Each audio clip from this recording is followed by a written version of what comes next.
Welcome to BumbleKast Live. I'm your host, Ian Flynn, the Bumble King, and joining me as always is my Bumble co-host, Kyle, JCRB Krause. We're back. It's time for another of our crazy monthly live streams. And crazy is right, because I'm pretty sure we've already immediately hit the 50 question quota as soon as we said go. So we don't have to interrupt the show to tell folks to stop then, do we? I don't know. We might. I don't know. Yeah, we'll see how long it takes. I see the questions are coming in hard and fast, very rapidly filling up on this spreadsheet we got here. So we should probably get going. Well, first off, big thank you to Jennifer R. and Professor Rye for managing all the questions that are coming in like a torrent. Yes. Thank you to Kazi for managing the social media, because juggling all of this all at once, I don't know how we did it in the past, honestly. We didn't.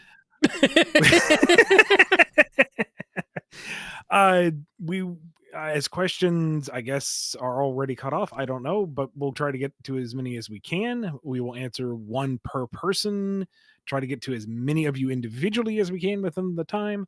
Super chats will remain open, and any that we don't get to tonight, we will roll over into the next available recording session. So look forward to that in early-ish June. He said we have such a backlog to get through. I don't think we're through all of May's super chats yet. So we're gonna have to do some extra recording time. Anyway, we'll get there. Without any further ado, let's just get to it. All right, let's start off with this first question from the Saxon. Hey, Ian and Kyle, what's something you would like a question about? Not I guess I can answer that. No, I mean the one you would actually be happy to talk about. Well, how about this one? What do you think? Are you getting all philosophical on me here? I wasn't ready for it. I got to warm up a little bit. I don't know, just stuff that we enjoy and just can nerd out on. I like dinosaurs. Yeah, I mean, I know you can talk about writing. Just I'd like you talking about the craft and sounding like I know what I'm talking about. Yeah, you can go on at length about that. I mean, get you started on any kind of video game history, video music history. We'd do an entire show on that. Oh, we have years ago. That was a long time ago. And if you want to hear of it almost every other week, go over to kngi.org. Listen to Kyle's show. It's a good show. If you insist. I do. I demand that you enjoy it. Okay, good. Charming magician. What? Oh, go ahead. Sorry. I'm just kind of at a loss here. It's like, what do we want to talk about? I don't know. I'm so used to answering shipping questions and goofball Sonic trivia. It's like, is there anything else to talk about? I don't know. Stuff I like. What is stuff I like? Food? Dinosaurs? Video games? I like food. Animes? Ninja Turtles? I don't know. I can't talk about food, really. Fire it off at me. Yeah, let's do it. I can't talk about food because I eat food. I don't talk about it. Oh, we've talked about foods. No, I know. I'm kidding. Let's go. Magical who? Yeah. Yes. Magical Trevor? Yeah, sure. Charming magician has a question. It's the interdimensional Sonic family gathering. Jules, Bernadette, Queen Alina, Sonia, and Manic, alongside Bernie, Anita, and Polly, all gather together, each with their own Sonic. How does it go? I feel like we've done this before. Or something like it, yeah. It would be one of the most swift and impressive intramural family gathering games you've ever seen. Like three-legged race, balance the egg on the spoon, dizzy bat challenge. I mean, it'll be over in like 30 seconds, but the feats accomplished in those 30 seconds will be amazing. So many parents and siblings. It would be wholesome, probably. You would have to have like an entire cement truck's worth of chili for all the chili dogs. Yum. But is it really a problem, though? Just imagine that big old tumbler churning out chili just straight onto the dog. I mean, I'm imagining it churning it out straight into my mouth, actually. Cut out the middle dog. Exactly. Yum.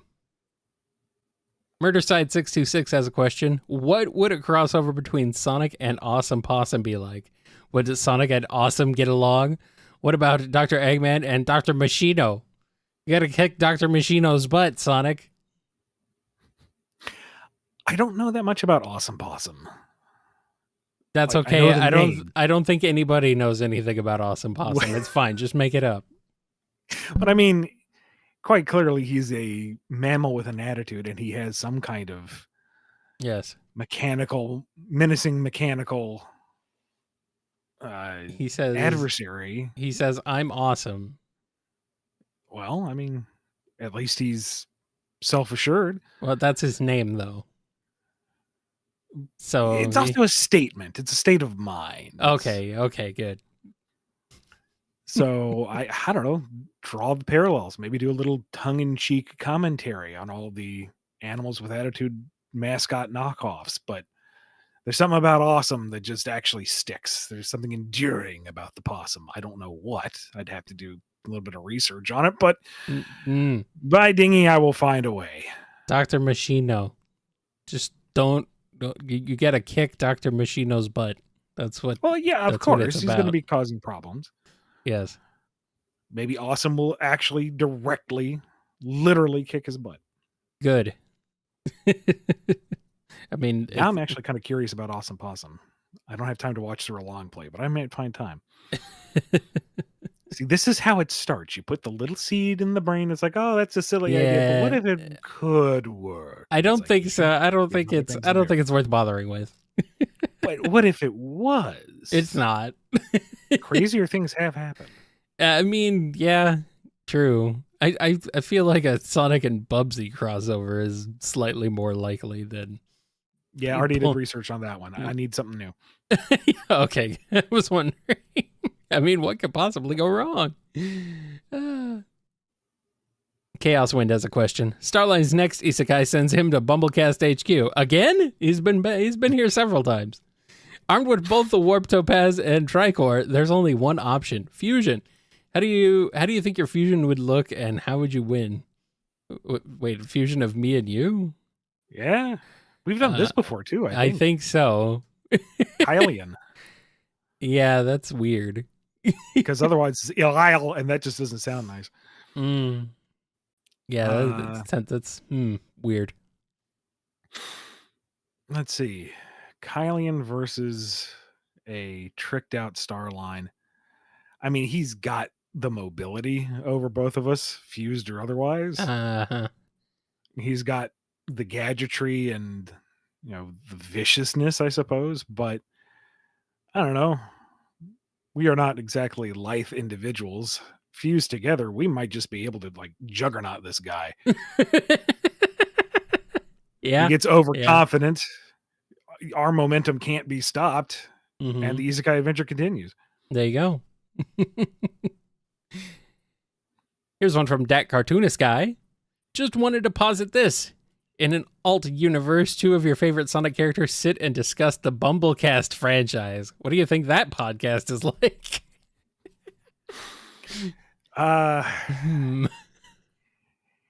If they're anything like how I've written them, fourth wall breaking and incredibly sarcastic. Yes. Well, I mean, how else would they be? I mean, you would have Sonic on the one end talking about how this guy really needs to get a life. Which one of us has Sonic as their favorite character? He's like, he talks big about these other projects, but he always, hounding me, writing everything I do down. Do something else, Flynn. Meanwhile, his co-host Shadow is like, he can't get me right at all. He doesn't know how to write knee. It's true. Pleb, hack. It's true. He doesn't. Has no idea how to write. Shadow's story of his life depended on it. He wrote me better back in Archie.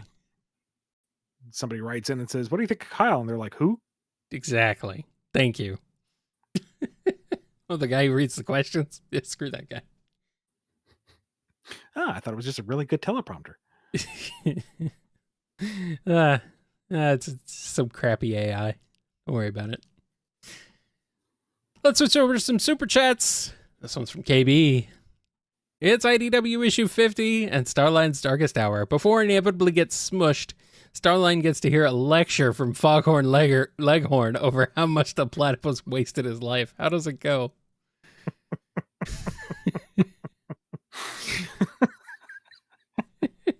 Boy, I said, boy, what are you doing down here in the middle of a friggin' sewer? You got your doctorate, son. You went to school and everything. Would have thought all that time learning, you would have actually learned something.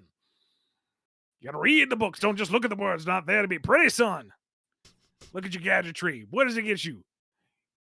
You pounding somebody else's mech? Build your own, boy. What'd you get that doctorate for if it wasn't for evil? Was it just for lecturing? If you want lecturing, that's what I'm here for. And I'm lecturing you good. Have you learned anything yet? No, because you don't listen, boy. Can't get a single thing through your head. It's like it's full of rocks. Or it will be in just a moment. Oh, oof, oof, big oof.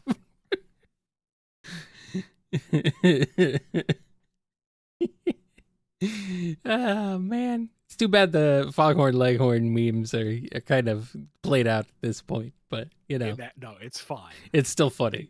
I still like it. Came out, they were funny, and now they're done. Yeah. That the meme was just the right length. Yes. Moreless has a question. The Thousand Year Door remake just released. The Great Gonzalez and El Gran Gordo form a tag team. What's their team name and their finisher? Oh, The Mighty Mustachioed Brothers. And the Warp Pipe Launcher Gordito Smasher. I was trying to think of something to do with a giant egg. Like Billy Hatcher is, Gordo, egg. I don't know. It's not really related, but that's what I was trying to think of. I was trying to think of something. I tried. That's why I leave you to come up with the ideas, Ian. You're better at this. And now I have Rockhawk's theme in my head, so thank you. Yeah. I mean, there's worse songs you could have stuck in your head, to be fair. Oh, like all the other songs in existence. Rockhawk is number one. You can't say that on this show.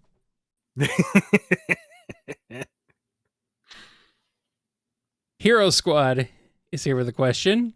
It's time for another Sonic Boom episode, but this time with a guest. It's our lovable orange cat, Bubsy. How does it go? What could possibly go wrong? Oh boy, we just did this. We didn't just do this one, but Bubsy on Boom. Like, how esoteric do you get with it, Do you play it straight and it's like Bubsy's the annoying guest star that causes trouble all across the island and, the gang has to deal with the antics?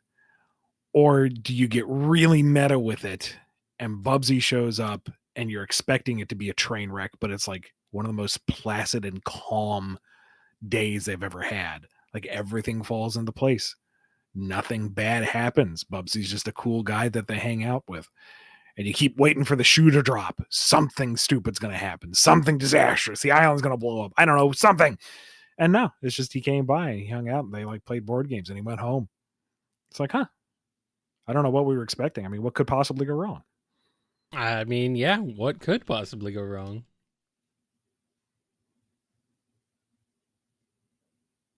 All right, here's a question from OzJam. How should one approach writing characters that are charismatic/sincere versus charismatic/manipulative without unintendedly doing the opposite for both?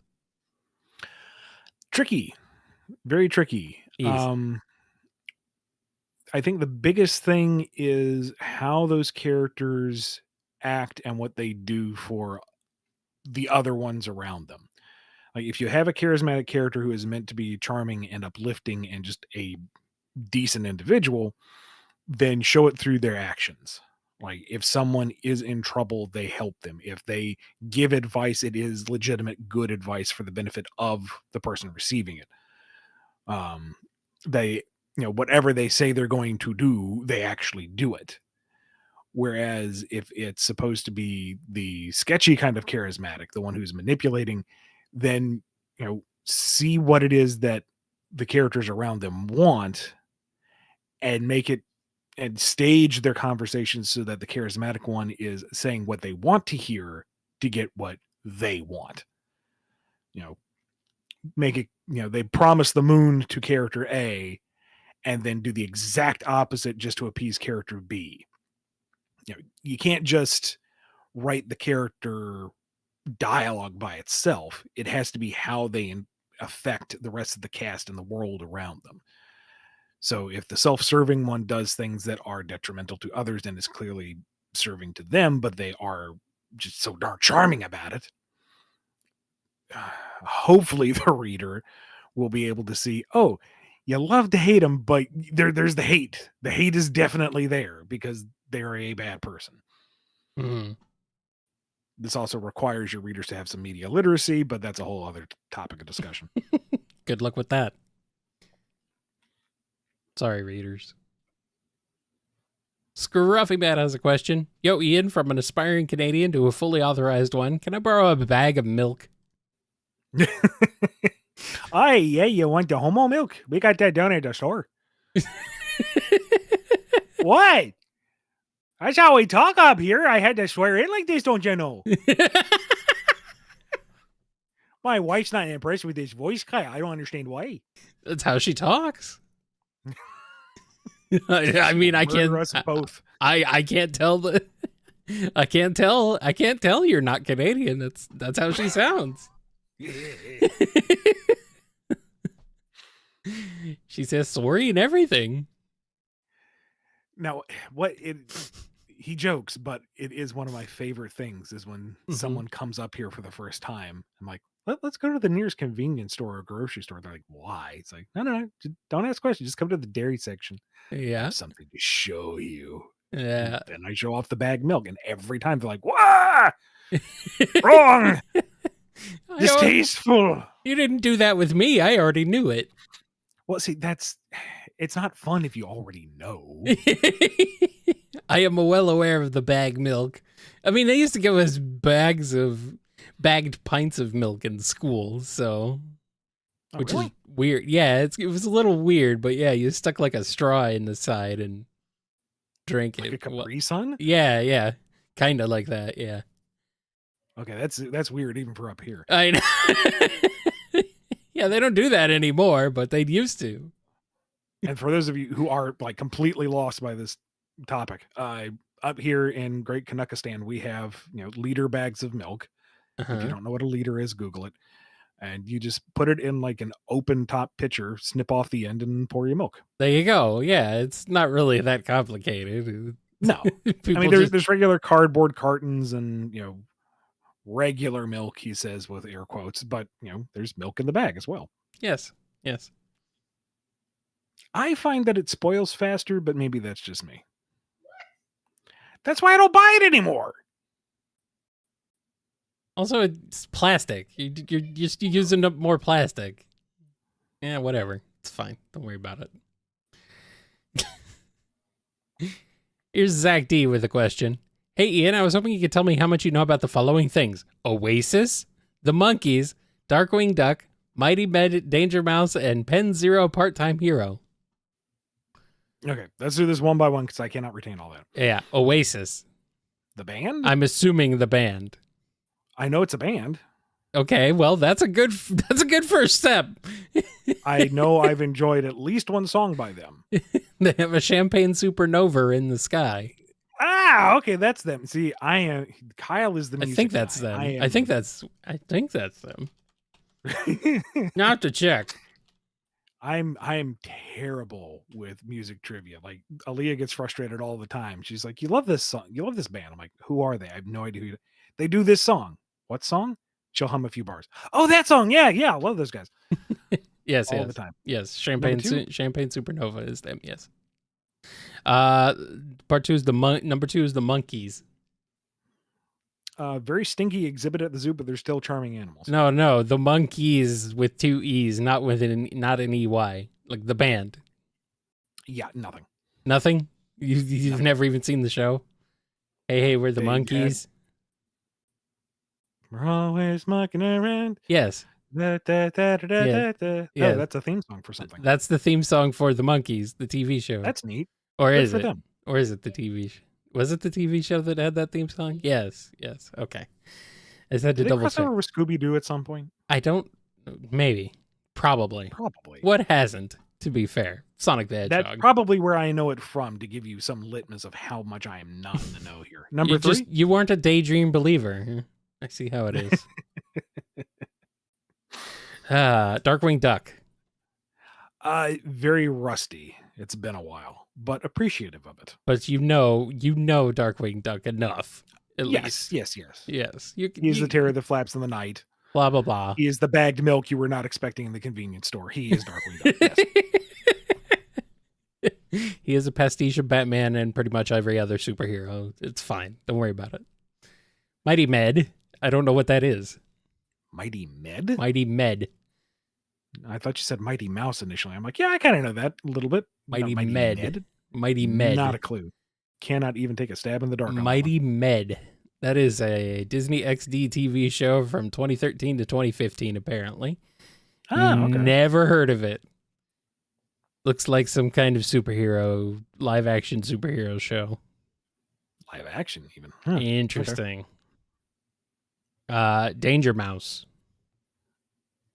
That's the British cartoon, right?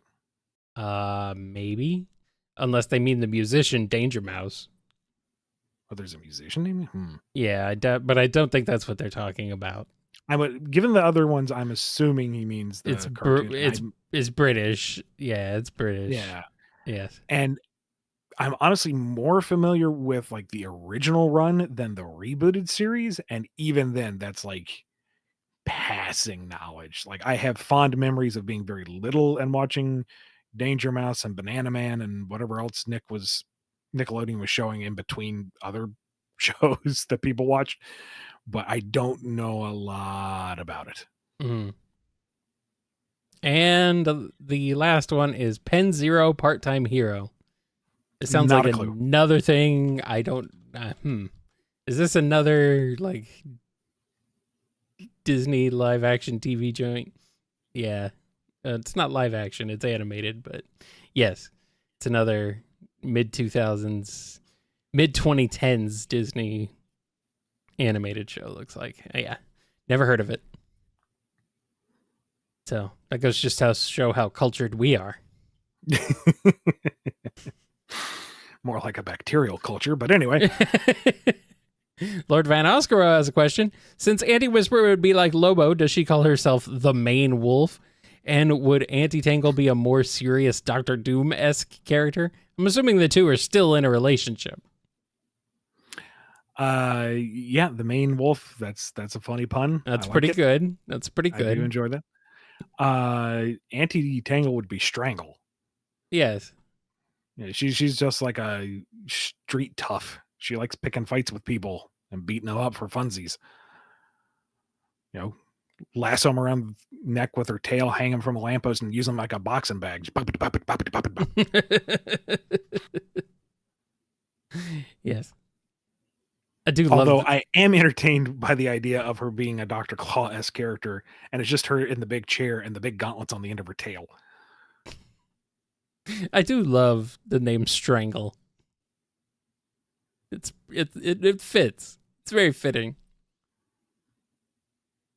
Scurvy Fire Dog has a question. Starline's isekai adventures continue, and he ends up in the 5th dimension, where he's found by Mr. Mixospitalik and Batmite. How does it go before the isekais continue? I feel like Starline would just off himself before. He's gonna think he can play them. I mean, of course.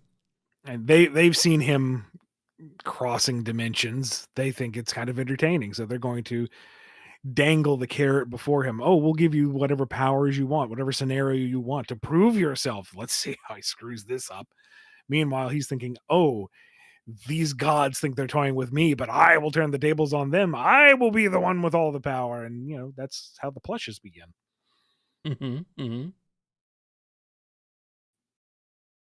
All right. Let's switch back to some standard questions for a bit. This one's from Madam Mobius.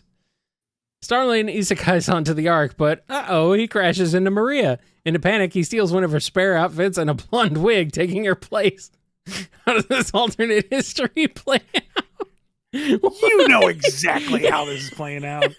You've set up the dominoes just to watch them fall. You know exactly what's happening. Why is he dressing up as Maria?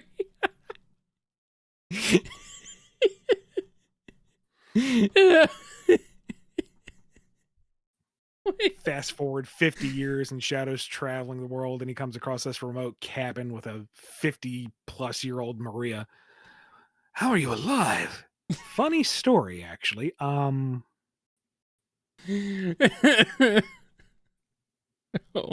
man. Oh man. No. This is what you wanted, isn't it, Dr. Starline? Everyone to sing show tunes. I mean, yeah, and also worship him. And Eggman. DDR Master M has a question. Sonic and Jewel body swap. What hijinks ensue? Jules. Oh, wait, Jewel the Beetle? Jules is his dad. Jewel the Beetle. I feel like we've done this. Yeah, I'm pretty sure we have. Or something similar.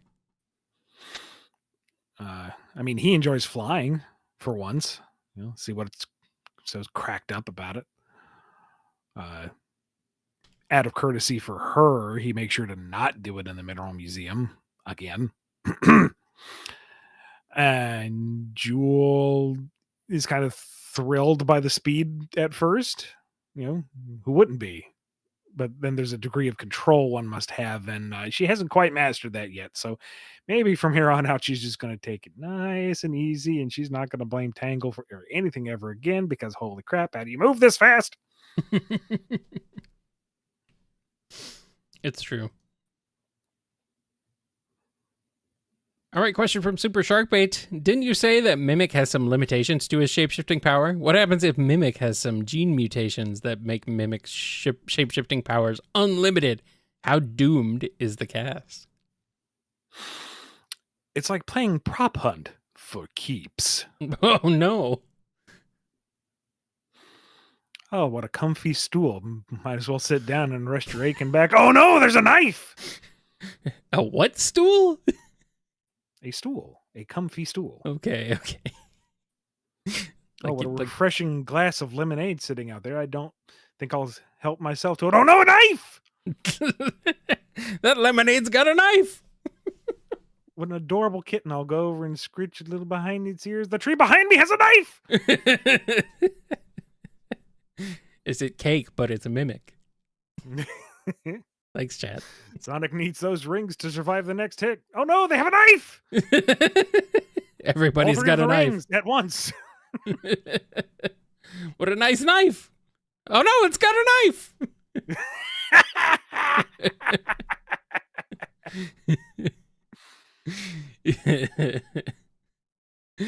All right, here's one from Raphael.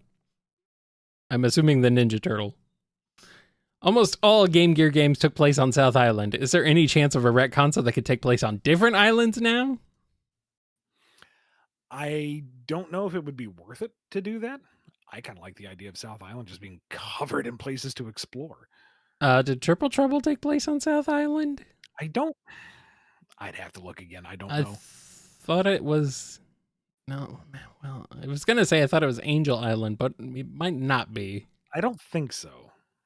But again, I'd have to double check. I don't know off the top of my head. Maybe South Island is actually a bunch of little islands. Smaller islands. There's like one main island and then there's a bunch of little ones around it. It's like Hawaii, Basically, I just want a Breath of the Wild style South Island. Just a big old map, all the zones interconnected, and you just run. Yeah, that would be pretty sweet. It's an archipelago. There we go. Something like that. James L has a question. If Sonic was to take one of Mario's mushrooms, either Super Mushroom or Mega Mushroom, how big will Sonic grow, and how would it work in the main canon if it were possible? Well, I think I think Sonic would be too big to fit in the canon, so. I mean, Mario seems to double in size, so Sonic would, I guess, get normal human height. Oh no, it becomes Sonic 06 style Sonic. Yeah. Oh boy. Now Sonic can be in Fortnite. And Mega Mushroom, Mega Mushroom just makes you gigantic, so it makes Sonic gigantic. Yes. He could. Although it does beg the question, how big is like regular Mario supposed to be? Because he's all like, he's very stumpy. He's little. He is a tiny boy. You know how tall Peach is? He's about at least half that. Yeah. Here's a question from Darksy F. What was the point of the Fang miniseries? The Hooligans breakup saddens me as they were my favorite team, and the current unpleasant portrayal of Fang results in more hate towards him. Well, he's a bad guy, and the point is to have a fun Fang adventure.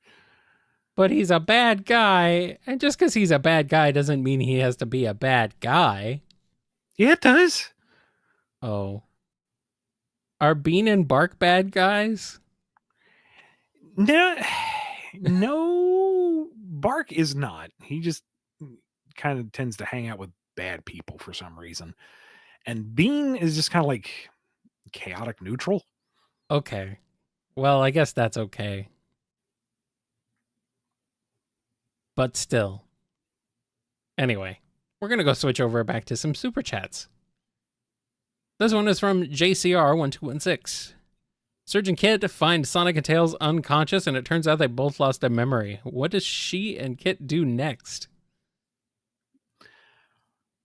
So they run into a Sonic and Tails that have amnesia. See, the fun answer, of course, is for Surge to mess with them. Yeah. To like gaslight them and lead them in all sorts of horrible, amoral directions. But what she would really do, character-wise, is just kick them while they're down. You know? Have Kit try to drown them and then electrocute them in the process. Do they have no memory? Doesn't matter. Damage has been done. She still hates them. Zap! She's not a very cerebral villain. She's a jerk. Yeah. But that's no fun. It's not. I mean, it's kind of fun, but it's not fun, you know? It's not the fun that we want on this show, I know. It's not the fun that we want on the page either. Come on, Ian. You can do better than that. Can I? Yes.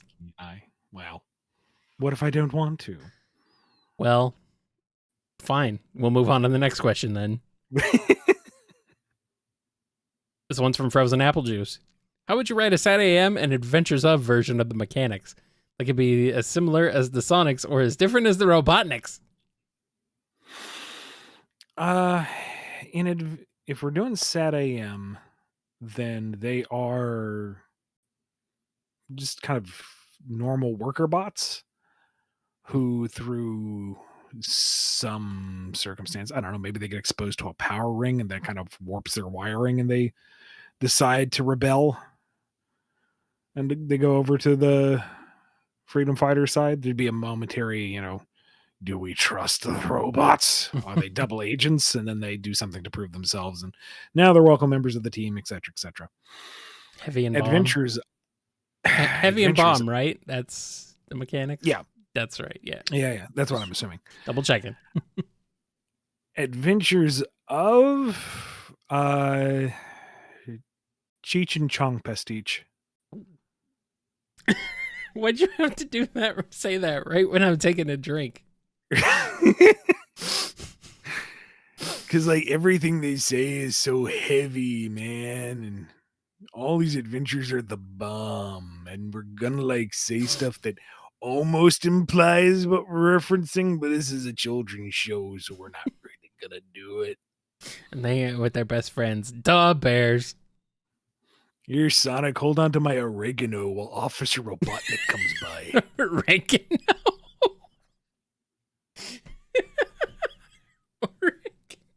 And then all the angry letters start coming in. Don't smoke, Tails. That's no good. Oh, man. Oscar the Bearcat has a question. Whisper's nightmare comes true. Her family, a troop of free-spirited kabuki performers, comes to visit Tangle and is the first to greet them. Who embarrasses Whisper first, Tangle or her family? How does Tangle get along with her future in-laws? Whisper's the only problem here. Everyone's getting along swimmingly. Free-spirited kabuki performers. I guess it makes sense with the mask, huh? I guess that's... I mean, we're assuming that she's kind of chagrined by the free-spirited aspect of it, and so her parents just show up, and by default, she's embarrassed, and Tangle's like, no, this is awesome! Teach me the ways of kabuki! And then she, falls in love with kabuki, and the family absolutely adores her because she has so much energy, and she's so lively and accepting and wonderful, and Whisper's just going to have to accept the fact that now Tangle is a kabuki enthusiast. Oh, well. Well, I mean, at least you're embarrassing Whisper and not traumatizing her. It's a form of trauma. Okay. It's light, very light trauma. It's barely trauma in Whisper's book. Diet unsalted trauma. Yes. DDR Master M is here with a paid question. Tangle and Espio body swap. How does that spiral? Tangle is confused by this tail. It does not quite function the same way. No, but she can like Spider-Man around on walls and turn invisible. No, not invisible. She can turn colors. Look at her. She is the rainbow.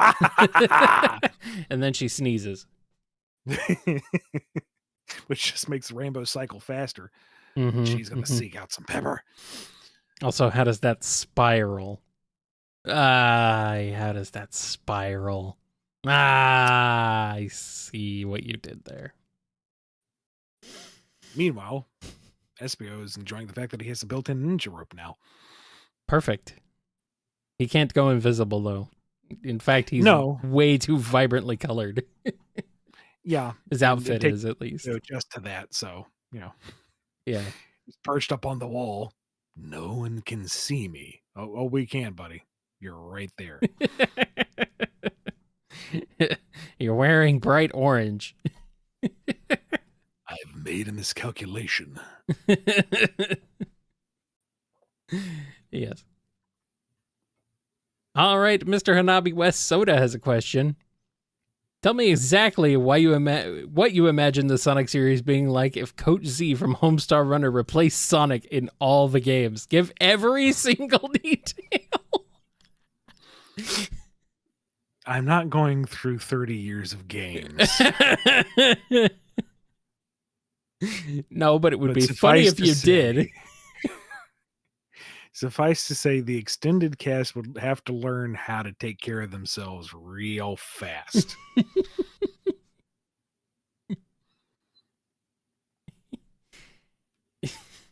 And I don't know how far I could get into it once he starts voice acting, because you can only hear Chaos Emeralds so many times. Yeah, true. Hey there, he's not using a speed, it's a Chaos Emerald award. Shadow just kind of tilts his head. What the hell did you just say? Wow, he starts cursing 2 games early.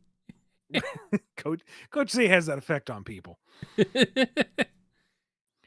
Oh, look at their tails. It's a giant talking egg.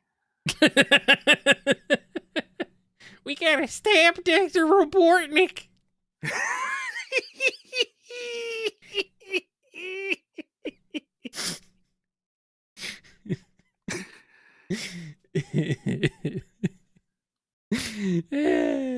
Thank you. You may know what I'm gonna do, There but it I ain't is. gonna do you any good. Because I know what you're gonna do, don't you know? Strange, isn't it? There it is. I was waiting for it.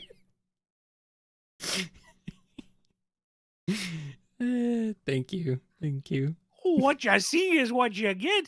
I'm just a coach who loves Listerine.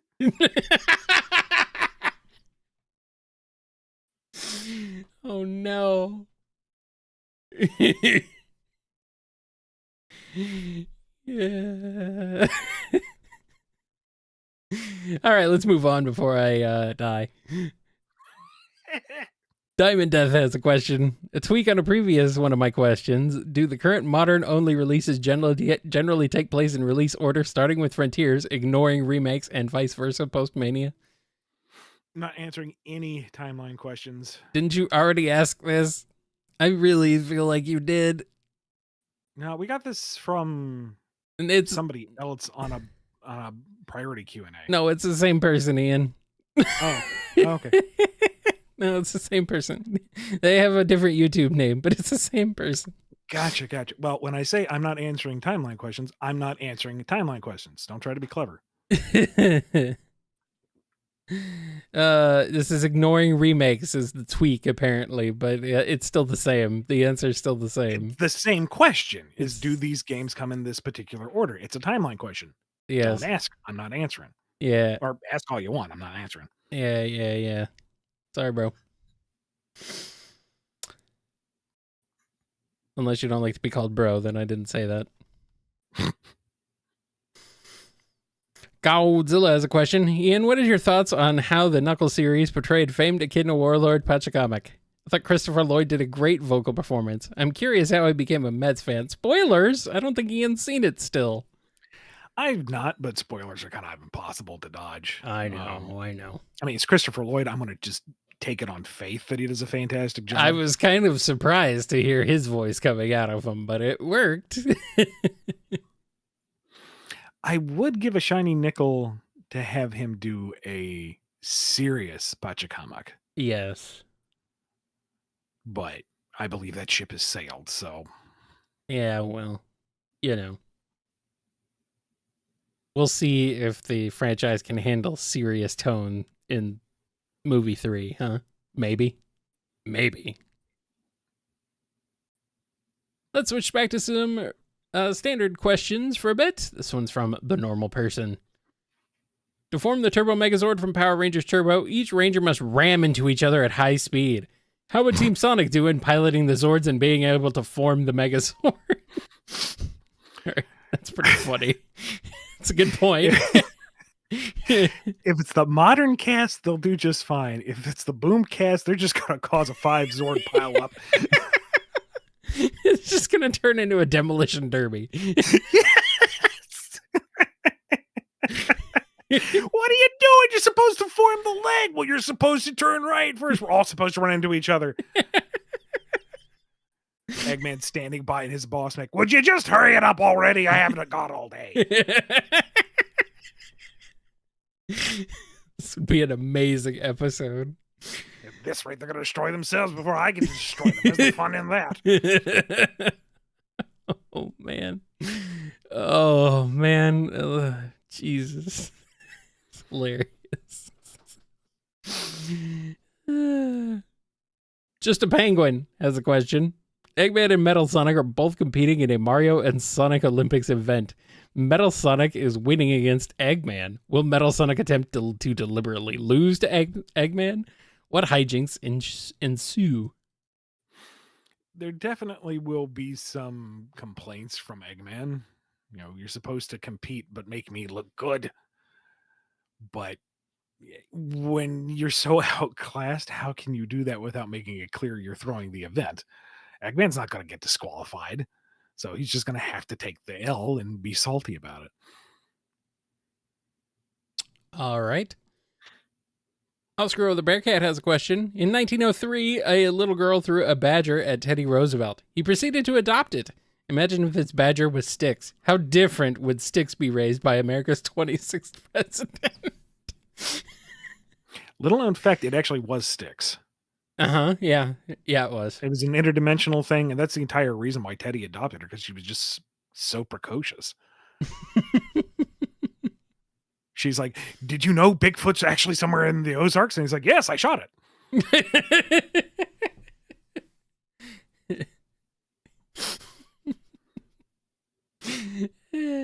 Thank you. Thank you. MSP Nova has a question. Belle is my favorite character in all of Sonic, and I'd love to see her show up in any future games. If she were to show up, what kind of gameplay mechanic do you feel would best suit her? I am not sure. Maybe something a little more puzzle platformy. I'm Yeah. thinking very much Amy Rose in Sonic Adventure. Finding keys to open doors, searching areas for the components you need, maybe accessing a mini game to unlock a door or move forward. I don't see her being like an active fighting type character, you know? Yeah. Definitely a bit more of a I don't want to say a passive character, but more of a just a, like you said, I guess puzzle platforming. Makes sense. I mean, she's got that kick, but maybe that's more of a situational thing, like that your desperation move. You're kind of surrounded. You need a little bit of space. Pull the tail. Leg Kick. goes ping. Motorbug goes flying. Move on. Squeeze the nose. It stuns him for a bit, you know. You unlock a upgrade for her sprint where she just kind of summons up Motobud and rides him around. There you go. Or like little Motobud like racing sections. Yeah. Come on, Ian. Come on, Ian. Do it. You make the games. You can do it. Yeah, sure. Here's a question from Fun Floof the Cartoon. I couldn't ask the McElroys about Sonic Learns to Drive, so you're my next hope, Ian. Since Knight and KTBR 199.2 were in the story, can it be said that Sonic and Kip were in Sunset City? Maybe. If you really want them to be. They totally can. Crazy Glue has a question. Starline and Infinitivus meet. They've both used mean green Sonic counterparts as their pawns who'd brag about making the better partnership decision. Sorry, run that one by me again? It's Infinitivus and Starline. Starline and Infinitivus meet. They've both used mean green Sonic counterparts as their pawns who'd brag about making the better partnership decision. I think I may have read that. I think I read that weird because it's a comma separating those instead of a period. So, but who's saying they had the better job? Who did the better job? Who had the better green Sonic-esque character? Here's the thing. Infinitivus wouldn't really necessarily brag. Not with someone he's just met. Not before he's figured things out. He would just kind of nod along as Starline. Now, Starline's going to brag. He's going to go all day and night about how he perfectly crafted Surge and she was this epitome of a takedown of the flawed system and blah, blah, blah, blah, blah. Infinitivus is just kind of nodding along and taking notes, and he's going to make his own Surge now. Thanks very much. And since Starline's used up his usefulness, there goes a Warp Ring, and there goes Starline on this next Isekai adventure. Well, there you go. Michael B has a question. What characters would you like to see included in a hypothetical second volume of the Sonic Cookbook? I'd say as many as you could get in there, really. Yeah, I mean, we had most of the extended cast, honestly. So maybe expand a little bit further, get the Babylon Rogues in the mix. Get a recipe from King to Dome Pod just to make you kind of go, wait, who? Boy, we're getting real obscure. Would you would you get a recipe from Belle? Like Belle doesn't necessarily eat or have to eat at No, least, but I imagine she would make things for Mr. Tinker because he'd be so busy working he'd forget to eat. yeah. She would learn to bake and cook on his behalf. So yeah, that would make enough sense. Yeah. Okay, let her have one.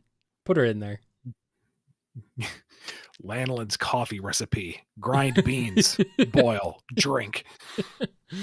Coffee recipe: eat beans. Shadow's like, finally a recipe for me. Wow. But we really did hit on, like, we got Tangle Whisper and freaking Marine in the books. So Yeah. I feel like we've hit on all the high notes and then some. I'm gonna say you put sticks in there, but it's gonna be a recipe for bugs, isn't it?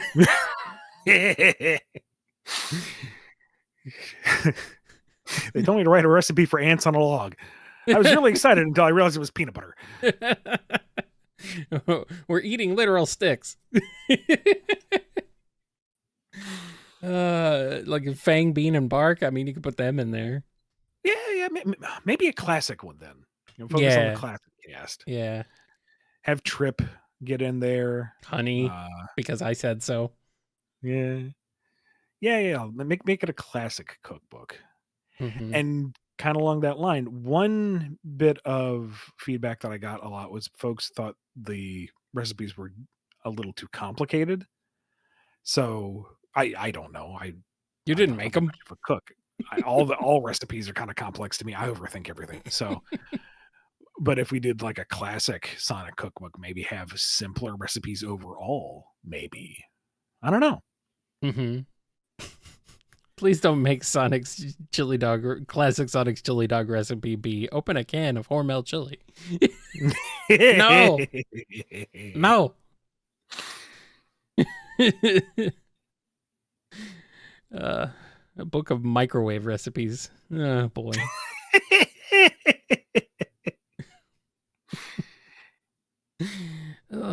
Shaolin Sonic fan has a question. Correct me if I'm wrong, but you've said before that the Iblis trigger was actually Silver because him killing Sonic led to the events that would take place in the future. Am I misinterpreting? I don't remember what I said.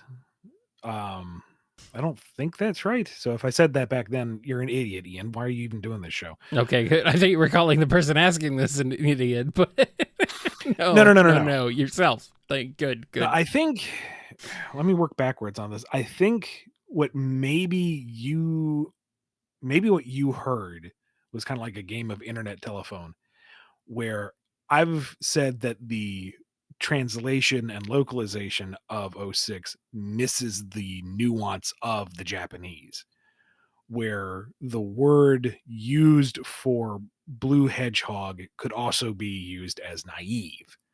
And one of the main brand drivers for Silver at the time was naive.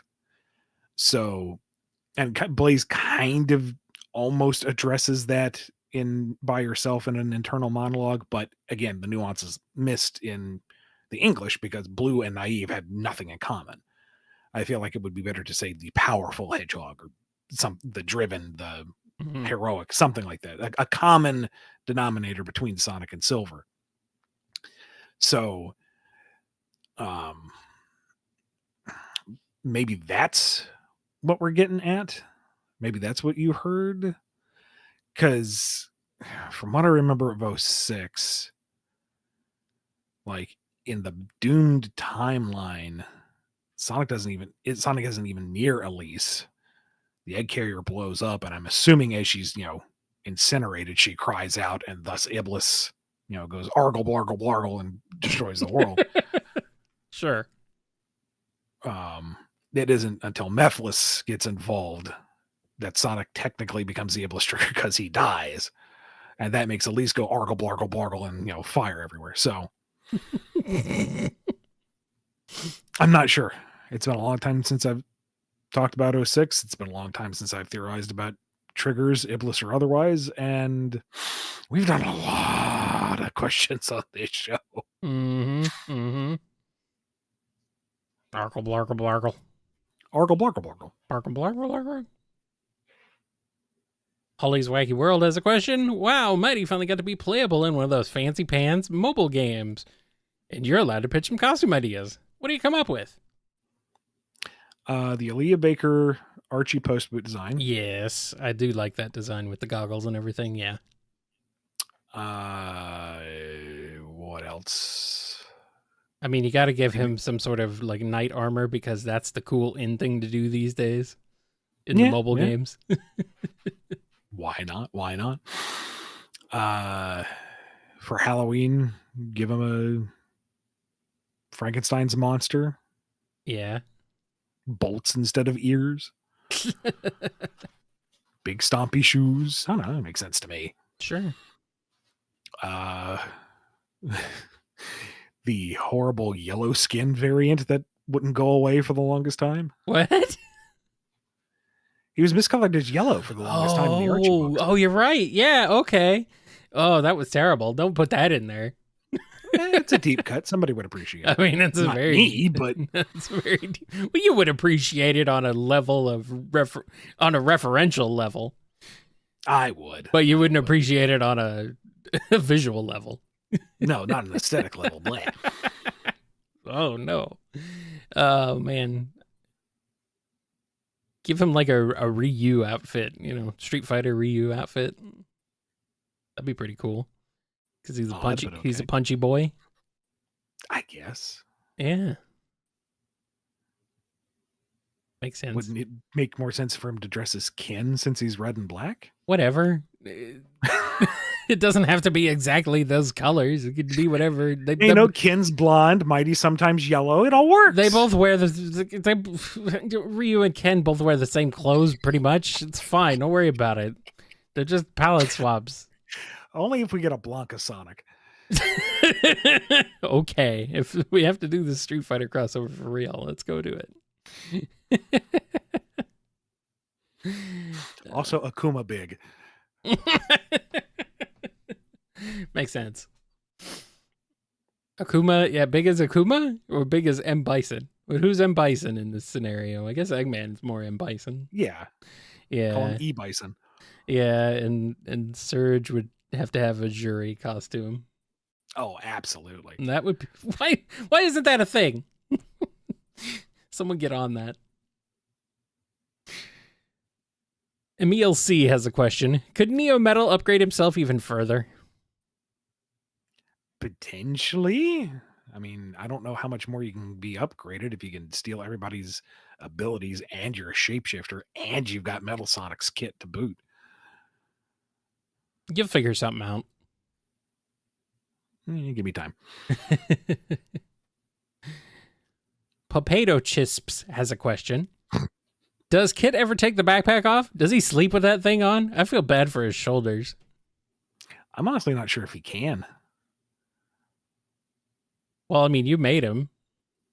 Yeah, but I wasn't like completely involved with the design. Like, I had a basic idea for Kit. Mm-hmm. He does the water tendril thing because he's like part artificial chaos. And the whole joke is Kitsune, tsunami. It's witty. Ha-ha!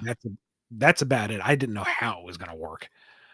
And it was Evans, Stanley, and Morrow, I believe, that were doing the designs. Yeah, Morrow They went through a ton of iterations, and Sega weighed in. So yep. At that point, I just kind of stepped back and let the artists do their thing. Yeah. Apparently, Tails took it off in their fight. I mean, he deactivated it, but I don't remember him taking it off. I don't know. I'd have to double check. All right, here's one from Tristan. Splatoon turns 9 on the 28th. So, Ian, I want to ask, if you had the chance to write a 4-issue miniseries on one of the idol groups, which one would you pick and what story would you tell? Didn't we just do this recently? Well, we asked what our favorite... We were asked what our favorite idol groups are. We didn't say specifically. Yeah.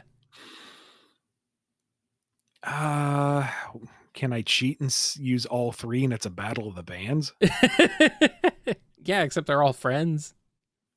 Like there's still some professional rivalry there. So issues 1 through 3 focuses on each one and their set in particular, and then like nobody can decide who they want. The Splatfest has come out to a complete even tie. So the fourth issue is all three bands come together to do one fantastic final set. Well, that's all right. I'm down. And that way everybody wins. Yeah. Yes. I'm ready. I would like to see it. Put them all in. I want them all. Also, Splatoon turns 9. Like, what? Yeah, I know. What?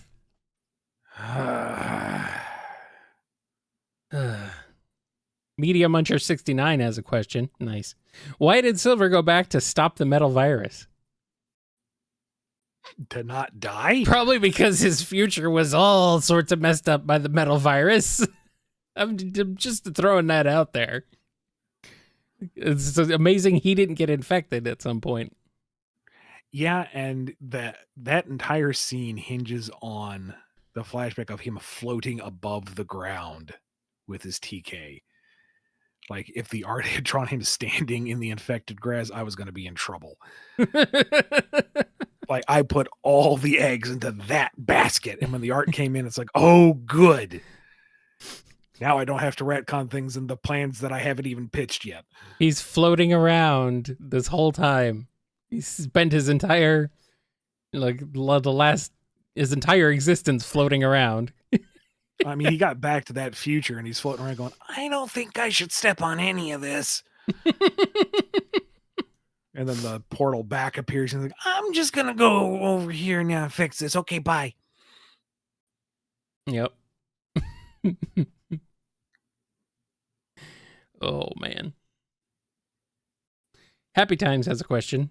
How would Tails be as an IT support technician? Now, how is he with Big on the line?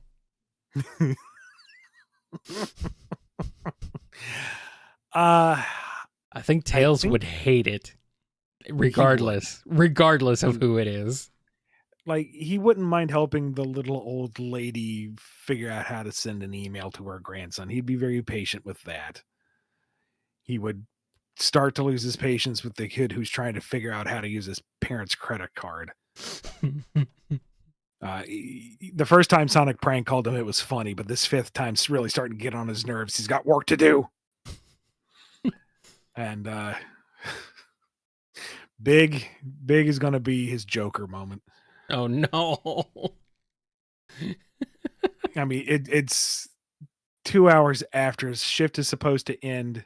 He's tried everything. He doesn't know what else to do. And he's like, well, okay, fine. What website are you trying to get to? Website? Yes, you've said you've been online all day and you can't get anywhere. Well, yeah, this fishing line hasn't caught anything. And Tails burns the world down.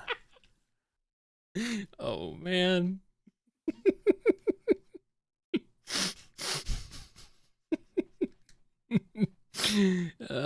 Tails goes, we live in a society. Stop.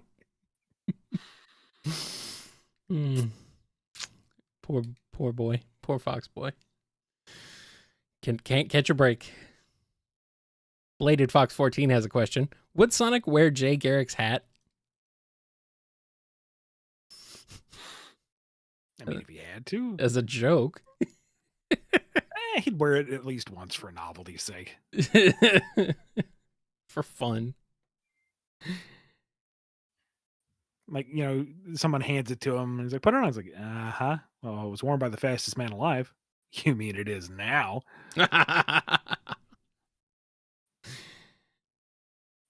Hydrix Aquatic has a question. Fang's out riding down Green Hill when he senses a familiar presence. The Ghost Badger, or Styx, has returned. The hunter has become the hunted once again. How does he handle Styx' antics this time? This time? As opposed to the previous time? Was there a previous time that Styx and Fang met? Previous BumbleKast thing? That might be what it is. Is she a ghost? Is she dead? Please don't make Styx dead. I cannot keep up with the Bumble canon, folks. Have mercy. What is this show? I don't even know what's going on this show anymore. Please help. I mean, just the general idea of Styx hunting down Fang is hilarious. That is very funny. And, Fang trying to counter hunt her down, only to fall for her traps, or fall for his own traps trying to avoid hers. Mm-hmm. I mean, sure. We'll go with that. Ultimately, for Styx to finally corner him and go, "Oh, wait, you're not who I'm looking for," and just leaves him alone. Who is she looking for? She's looking for that nefarious criminal, Knack the Weasel. Ah, yes. Yes. But clearly that's Fang the Jerboa. Can't be him. No. You mean Fang the Hunter? Correct. Yes. We don't know what he actually is. He is a Jerboa. It's just he just goes by Hunter. Mm-hmm. All right, Joe M has a question. Was it ever said where Shadow was during the 6-month time skip in Forces? Not that I'm aware of. Chilling. Hanging out. Glad Sonic's dead. Probably. I mean, if the world's supposed to be taken over, I like to think he's just fighting the Eggman army by himself, but, one hedgehog can only do so much. Yeah. Maybe he gets bored. All right, we did this. Okay, hold on. This was literally the same question. Why is this in here? This was from last month. This is the exact same question we had last month from the same person. It wasn't a question. It was... Anyway, I'm going to skip that one. General Jimmy's has a question. It's a great name, by the way. I don't know why General Jimmy's makes me laugh, but... You do not want them rustled. No, don't rustle those Jimmys. If Eggman wasn't... if Eggman wasn't Smash, what would his playstyle be? I think he should have been a heavy Bowser Jr. Yeah. Like, instead of the clown car, it's the Eggmobile. And, any number of weaponry that he's had across the classic and modern games just pops out of the Eggmobile. Mm-hmm. That's it. That's the answer. He should have been a heavy Bowser Jr. Yeah. I mean, it makes sense to me. All right, we'll go back to this one. It's the exact same thing, but we'll go back to this one. This one is from Chaos Sonic 1. Nega is alive. Now that is said from a fan. Ding dong, Eggman Nega is permanently dead and you can't bring him back because that would be a fan idea. I guess you were not in the recording session when we were doing that priority Q&A, but thank you for the idea, but it doesn't work like that. That's not how it works. I appreciate the effort. But Ian can't do it, but Sega can. Sega's the one who makes that decision, not Ian. Yeah, I'm pretty sure we did that one already. Jedi Pony has a question. Pickled egg time. Describe a date between Professor Pickle and Eggman.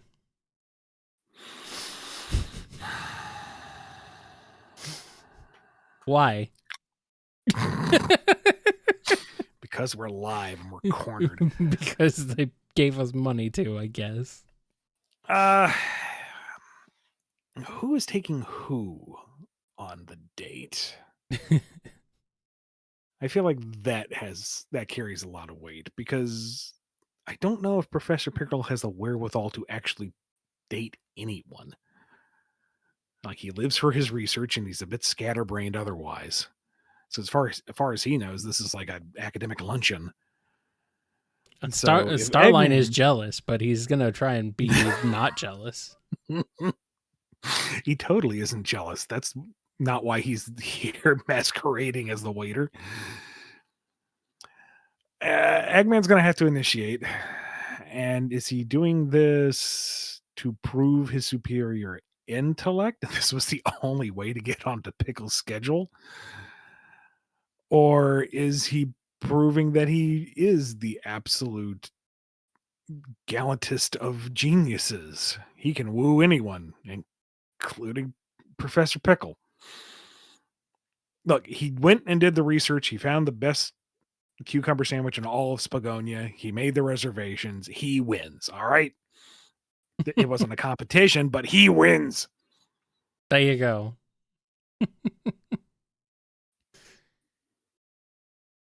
Coyotics has a question. Does Lanolin have a canon age? I'm drawing a time skip comic featuring her and want to know about how old she should be. I honestly am not sure, but I imagine she's in the same range as Sonic, Amy, Tangle, Whisper, the core cast. A teenager with adult sensibilities. Yes. Don't think about it too hard. John L. has a question. Why do Scratch and Grounder seem like exceptions to the rule about badniks being unintelligent? Wait, hold on. Are we talking about the same Scratch and Grounder as... Anyway. Are the counterparts in Sonic 2 and Sonic Spinball the same as them? Is there a rudimentary hive mind? There are the exceptions to the rule about badniks being unintelligent. I'm like, are you sure about that? I mean, have you watched Adventures of? Like, maybe they have more individual agency than your average badnik, but I would argue they're aggressively stupider than the other ones. Yeah. I mean, sure, Motobug doesn't talk and, rolls to the left, but I still would put him about a couple rungs higher than Scratch and or Grounder. Yeah. Yeah. I mean, as for is that them in the other games, maybe that was the intention by those in authority at the time. I wouldn't put any weight on it today. I think Grounder is based on maybe the badniks from both Sonic 1 and Sonic 2, but I don't think he's supposed to be those badniks. And Scratch, I mean, Cluck is a different character from Scratch based on Sat AM and everything. So, Here's a question from the Hobgoblin. If the classic comics could use honey, which would be more fun? Amy's best friend who makes her outfits or Amy's rival who hangs out with Fang's gang? I don't think I like evil honey. Well, not evil. Because Okay. remember, Bark hangs out with them too, and he's not evil. Well, yeah, but he still does bad stuff for Fang. He does it for the challenge, which would be right up Honey's alley, and maybe she's trying to whip these boys into shape.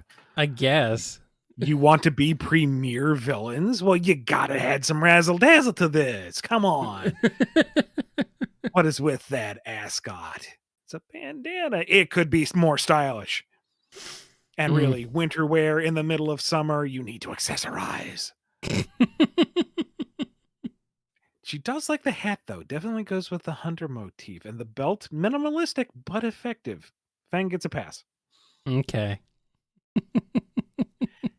If she's not evil, if she's just kind of there because it's fun, and they're like the hard luck case that she's trying to build up, that could be fun. Okay, I see it. But I'd prefer it if she were hanging out with Amy and co. That would be better. For me. Here's a question from Cameron D. Mephiles returns to the IDW comics to find his time travel powers are gone and he has no way to return to Iblis. He soon realizes that after revenge, he would have no purpose. So what would he do next? And who would find him first? Destroy the world, because if there is nothing, then he has nothing to worry about. Shadow would find him first and goes, "Me files, I should have known."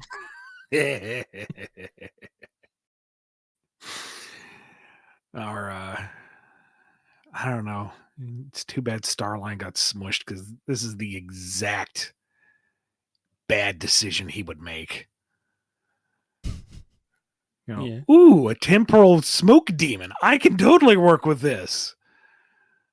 And Mephiles just laughs and laughs and laughs. What are you laughing about? Oh, you'll see.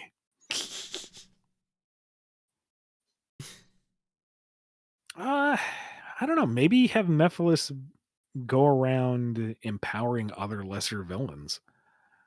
Like have him be the devil on the hill for each of them. Promise them great power or the ability to achieve whatever they want, but at a cost. Just to mess with people. That sounds terrifying. Well, he is. Okay, good point. Sounds pretty awesome. And terrifying. All right, here's one from Might of Gebbera. Are Sonic Prime, Sonic Lego, and Sonic Game the same guy? The Tails Tubes and Superstars trailer should have made it obvious, but confirm, deny, something. Sonic Prime and Game Sonic are, they're Sonic. Lego Sonic's its own little thing. Lego Sonic is, yes, literally his own little thing. He's like an inch tall. He's very little. Here's one from Turbo K. Sage, Gemerald, Mecha Sonic, and Omega are locked in a room for 24 hours. How do things go, and who of these siblings walks out functional? Okay, Sage. Yeah. Gemerald. Mecha Sonic and Omega. Which Mecha Sonic? There were 3. I'm assuming it might mean Metal Sonic instead of Mecha Sonic. Yes, but I'm going to be pedantic and say Mecha. Okay, let's say 2. Let's say Sonic 3 and Knuckles Mecha Sonic. Why not? Scrapnik Mecha. Scrapnik Mecha Sonic. All right, there we go. Scrapnik Mecha. Yeah. They're all fine.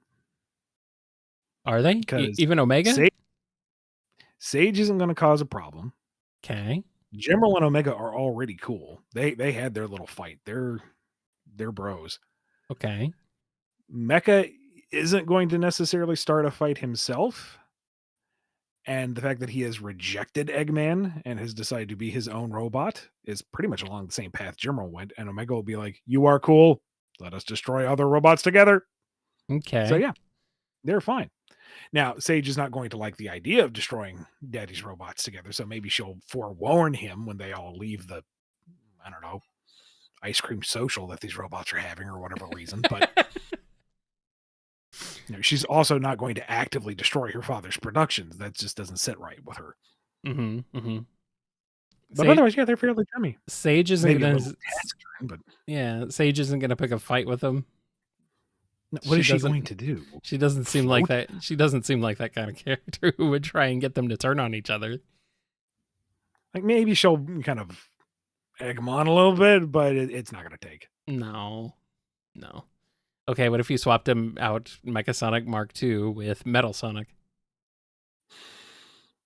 Metal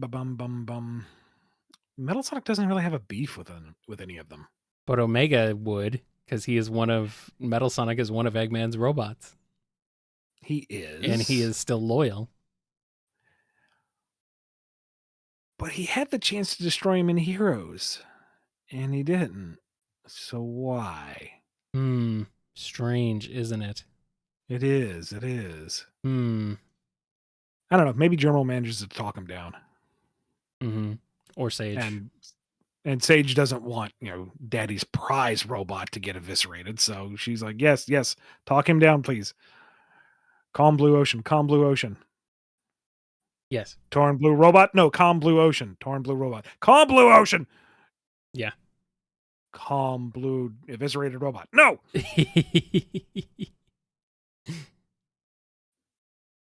All right, here's a question from Sonic Mania 2099. How long until Sega will listen to more feedback that could help the series, like adding old Archie characters or giving more fans info on that Dark Dragon?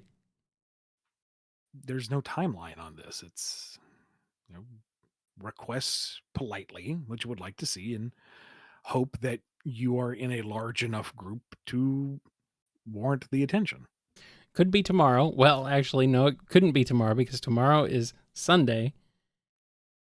And then it's a weekend. And could be Monday, except it couldn't be Monday because Monday is a holiday in the US. So not going to happen on Monday. So maybe Tuesday. Well, I'm saying it is not a hard transactional instance. It could be anytime after Tuesday. But for me, it was Tuesday. Anyway, Seaman has a question. This money goes to fixing that hole in the wall in the Bumble compound that's letting the hounds run free that I didn't totally cause with this bazooka. No, I do appreciate that. Cool. We do need to find out who fired that bazooka, though. I guess. I mean, could have been anyone, honestly, at this point. It's whatever. Ranch Hog has a question. Here comes the crossover of the century. Gaming's 4 biggest names, Mario, Sonic, Mega Man, and Pac-Man, have come together to save the multiverse from the god of writing and bumbling, Mr. Bumble King himself. How does this epic fight end?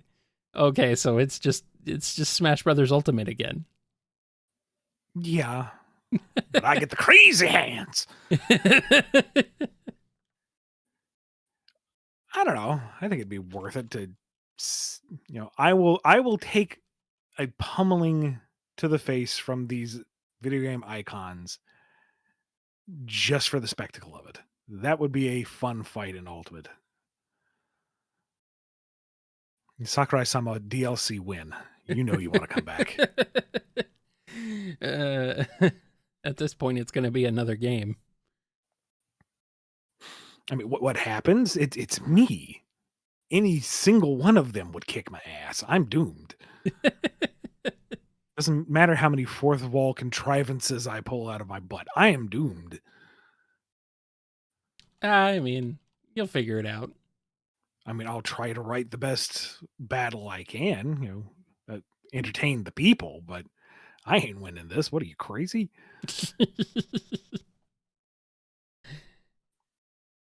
All right, Onyxodon has a question. Which member of the Deadly Six would you kill off if you were tasked with it?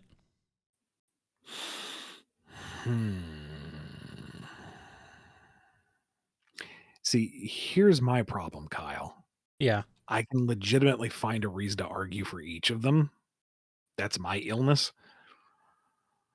So who? Maybe Zor. I mean, I'm drawn to his dark sense of humor and his weird shadow powers because they're different. But of all six, I don't think he's the. I think he's the least popular of them all. Who's Zor? Yeah. Right. Yeah. Okay. Sorry, Zor. That or Zamam. I mean, in terms of least popular, Zamam's probably. He's entertaining as a meat shield, but that's all he is, really.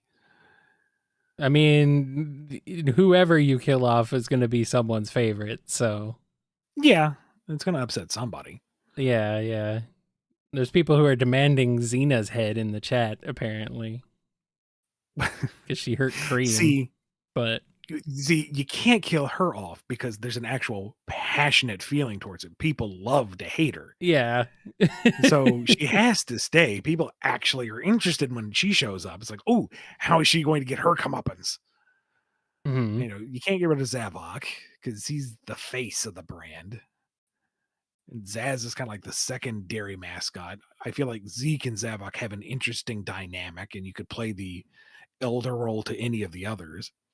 Yeah. So either Zor or Zamam. Zor just because he's the weird outlier, or Zamam because he's just so basic. The Ian thinks you're basic. Here's a question from Load. If someone were to kill Surge, which character would it be? Personally, I think Amy would be an interesting choice. Wow. All right. That escalated quickly.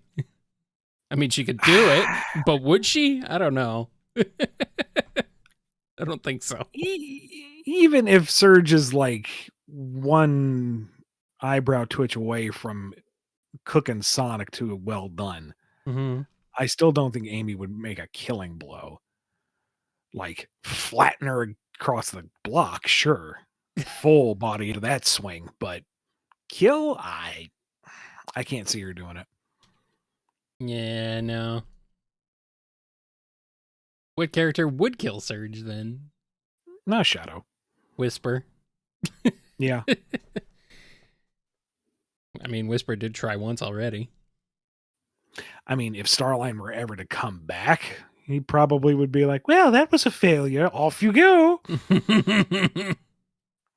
And then you would have this fantastic moment of Surge coming back from whatever horrible, disastrous thing befell her. She's like, sorry, Dak, you can't kill me. You already tried.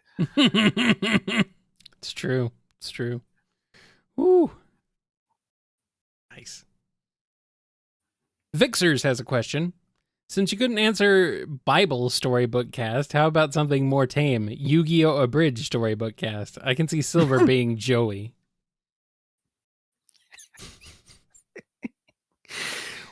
Silver's got the Brooklyn Rage. I don't know which way to go with that. Like, does Silver have Brooklyn Rage? Yes. That's all he has. That's it. Or are you looking for the Iblis trigger?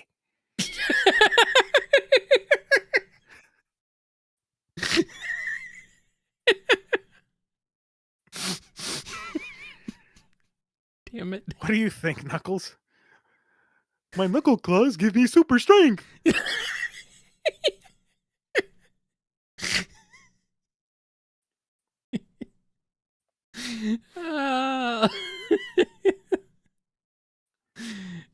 Tails thinks everything is super special awesome, and then he transforms into a very Sonic-looking Yugi.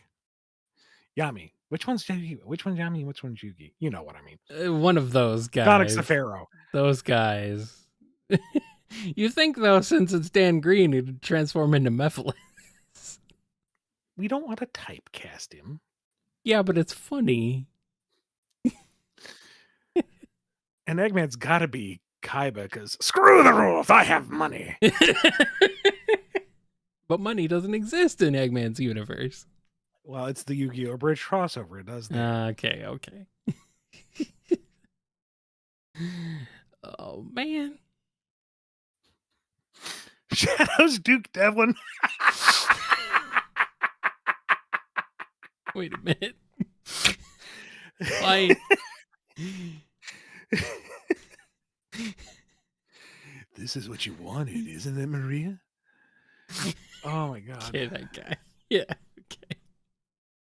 okay. And Starline is Pegasus. So there you go. Who's Bandit Keith?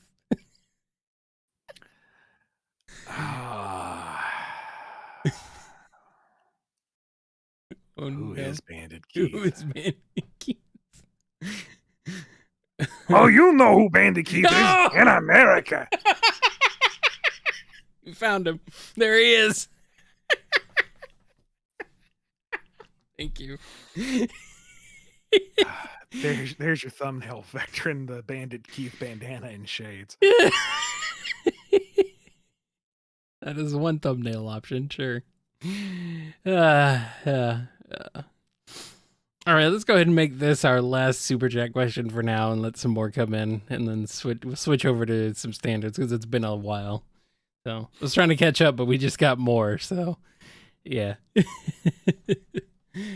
Normal person has a question. How does everyone love Jewel turn out? Everybody loves Jewel. I feel like that's like a 50s sitcom. Well, no, it could be a 90s sitcom. It could be a sitcom. Let's just leave it at that. Okay, yeah. Everybody loves Jewel. I mean, she's flattered by all the attention, but she really is kind of married to her work. So if you would kindly just... all right, fine. If she's going to have 5 million suitors, we're going to do this in an organized fashion. There will be a raffle. The number you pick is the order in which you get to attempt to date her. Here is the schedule as it is lined up. If you cannot make it, you are automatically disqualified. Begin the process. Yes. Jewel. The winner is Professor Pickle. All right. Why not? We'll go with that. All right. let's switch over to some standard questions. See if we can get through a bunch of these. This one is from Red Rebel. We know what kind of person Metal Sonic is, but how would you characterize the Metal Sonic to Metal Sonic's Sonic, Metal Sonic 3.0, if given the chance? I honestly don't know, because we have like nothing to work off of with 3.0 Yeah. outside of he served Nega. Like, I really would love some kind of crumb. Maybe there's something like that's exclusively Japanese that I don't know about. Some nuance. But I mean, as far as I know, it's a blank slate, so you could go any direction. Like, maybe it sees itself as the pinnacle robot. It is Metal Sonic 3.0. It has completely surpassed the original, who still aspires to be a lowly, fleshy thing, whereas 3.0 has embraced its mechanical side. Maybe it is robbed of any kind of agency. It is a soulless machine, like the scariest outcome for Metal Sonic, who kind of walks the fine line of being aware and being a knockoff. Or he could be Shard. Bring back Shard, Ian. Come on. I know that's the obvious answer, but it's the best one. Or it's Shard. Yes. All right, here's one from Uncle Venus. If Bark and Bean's sidecars could fly off on their own without Fang's permission, then why didn't they do that when he threatened to drop them off into the ocean in issue 2 of the Fang Mini? Because... You said so?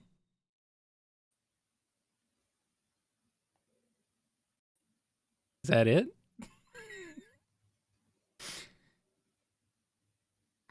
And there goes Ian. There he goes. And he's running away.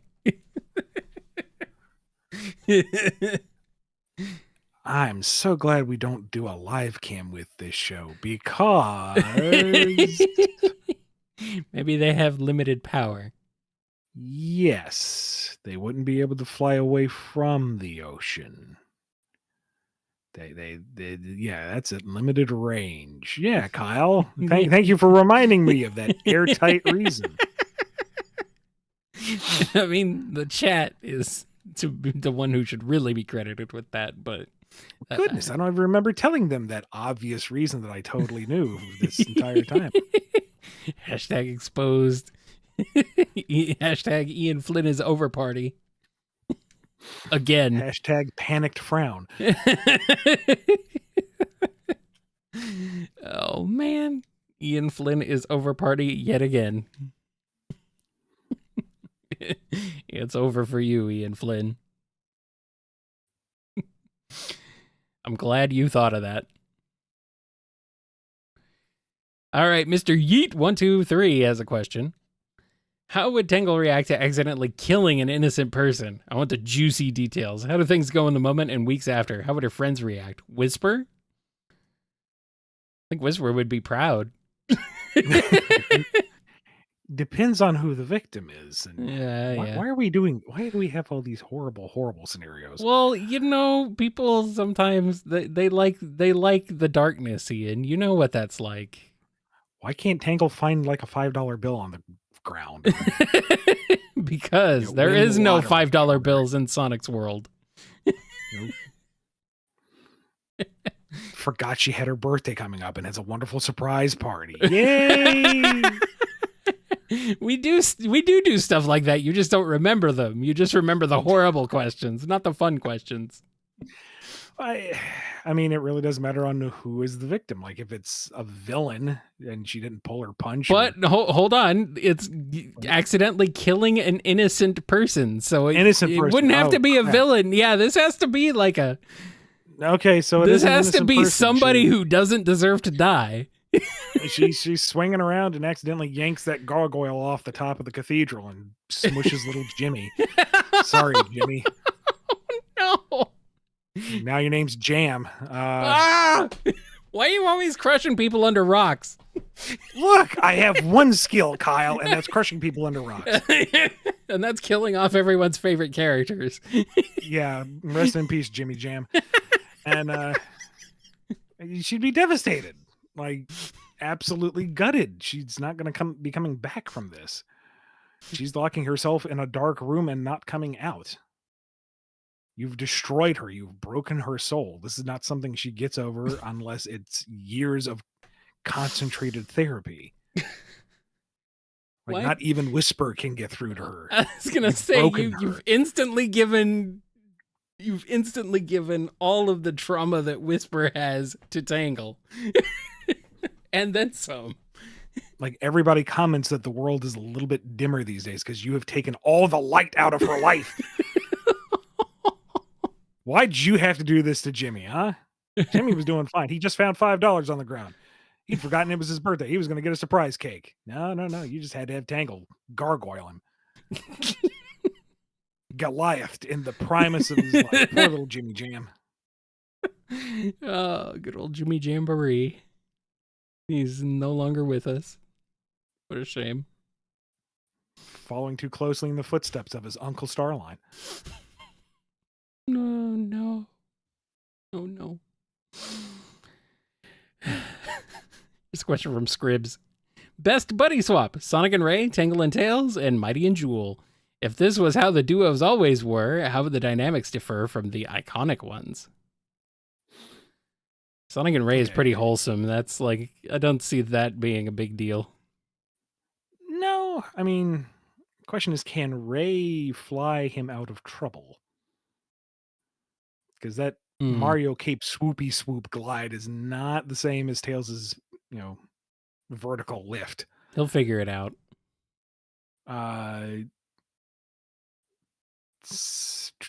Let's move it down the line, because if it's just Tails and Mighty, that's it's not. It's Tangle and Tails. Tangle and Tails. Okay. Very similar parallels to Sonic and Tails, honestly. Like, he's looking before she leaps. Yeah. He's a midair anchor point for her to swing from.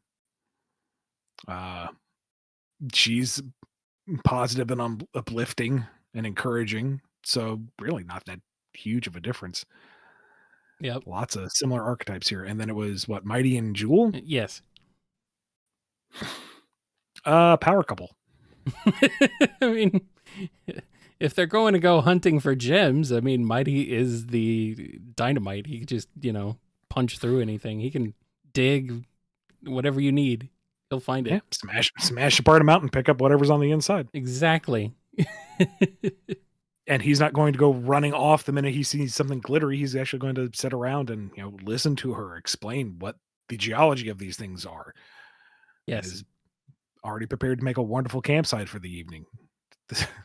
This Jewel wins the lottery on this one. Yeah. I knew there was a reason to love Mighty. I mean, they share tips on waxing shells. It's, they're made for each other. What is Tangle doing here? Get out of here. Tangle's over there with Tails. Don't worry about it. Syed C has a question. If you were to include Silver/Galahad and Jet/Lamorak boss fights in Black Knight, how would it go story and gameplay wise? Particularly, how would Sonic play off of them? See, I'm not super familiar with Galahad or Lamorak, but this is also Black Knight, so it's not exactly like it's not perfectly adhering to the Arthurian legend. It's not a big deal. Yeah. It would look cool as heck chasing down Galahad and him throwing psychic swords at you. Yeah. Like, maybe that's the gameplay. You have to deflect the swords back into him to knock him down and put a walloping on him with the caliber. And Galahad has been forewarned by Merlina, wonderful, trustworthy Merlina, that he has no reason to doubt that she has foreseen doom in the future if he doesn't stop this Sonic character. Yeah, that's a ticket. Yeah, there you go. And Lamorak has heard of this new rogue knight out there showing up everybody. Well, He's the bestest knight around here. He'll show you. And then there's a running duel. Like, how do you fit extreme gear into this? Unless the cutscene ends up with them both leaping atop planks of wood and coasting down a perpetual falling avalanche of fruit so that they're surfing on this. And then, it went into the river, and now they're surfing down the river while they're still sword fighting. And nah, dude, they're just surfing on like shields, you know? Yeah, all right. Like downhill on shields, like Link, you know? Good thing there's all this extremely wet grass that's giving way to extremely loose gravel that. Or you know what? Horses. It's a duel, you know? It's a lancing duel. It's a joust. Yeah, maybe, yeah. There you go. Let's do some jousting. Let's do it. And we get more vocal tracks out of Crush 40. So yeah, I'm game. Yes. Let's go. Let's go, gamers. Comic the Hedgehog has a question. Do the Black Arms have a mating season? Why are we asking this? If so, is there a certain time of year when Shadow suddenly becomes friendly and affectionate against his will? See, at first I'm like, okay, I don't have a like hard canon answer, but I do have my own head canon on Black Arm's physiology. And then you come in with the sucker punch. Like, I'm thinking, oh, let's actually discuss the weird biology of these sci-fi critters. No. You're asking if Shadow wants to date people like when the flowers bloom or something. I should have seen it coming. Like, I left myself wide open. I thought, hey, we're doing a biology thing. No, we're doing a Shadow thing. It's a stealth shippy question. Why do I expect anything else? I will never escape it. I'm surrounded by ships. I want to swim down to the sharks. Anyway. Shadow has a pond far. No, he does not. I do not want to hear those words ever again.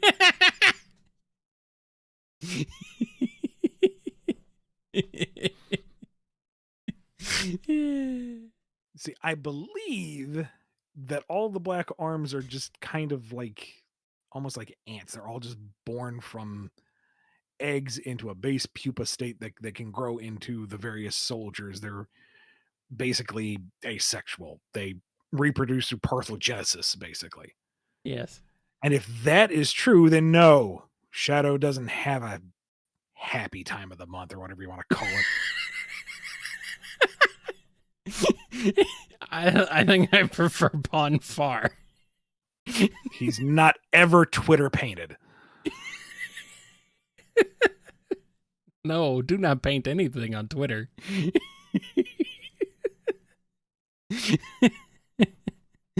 Oh man, where's that piece of art that's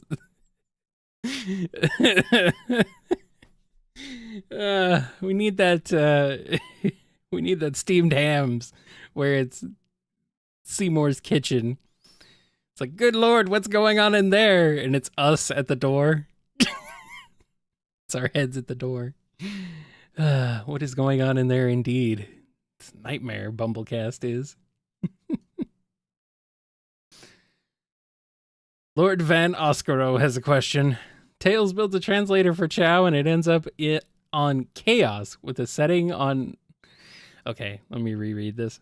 Tails builds a translator for Chow and it ends up on Chow's with setting on MCU Korg. How did the rest of the cast react to Korg Chaos? Well, here's the thing. Cast doesn't really talk. See, I got Korg, but he just says bubble, bubble, bubble. He can talk now. I don't know if it's Chow's or Chaos. Bubble, bubble, bubble. Is it Chow's or Chaos? Well, the proper plural of Chow is Chow. It's like deer or fish. Okay, so Chaos is... Yeah, okay. So it has to be Chaos, the individual, Okay. Is it a capital C or a lowercase c? It's capital. Okay, then it's chaos. And it ends up on chaos with setting on It says bubble, bubble, MCU bubble. Korg. Okay. Unless you like slap a chow in front of him, then it goes arkle blarkle blarkle. Arkle blarkle blarkle blarkle. All right, Shadow the Destroyer has a question. Sonic gets sucked into a storybook while reading Tails a bedtime story. What story is it, and how does Tails react? Also, you can't use a cheap answer. Well, what's a non-cheap answer? Sonic's reading Goodnight Moon, and all of a sudden it's like every lunar final boss fight just in a row. And here I was thinking Sonic gets sucked into Go the F to Sleep.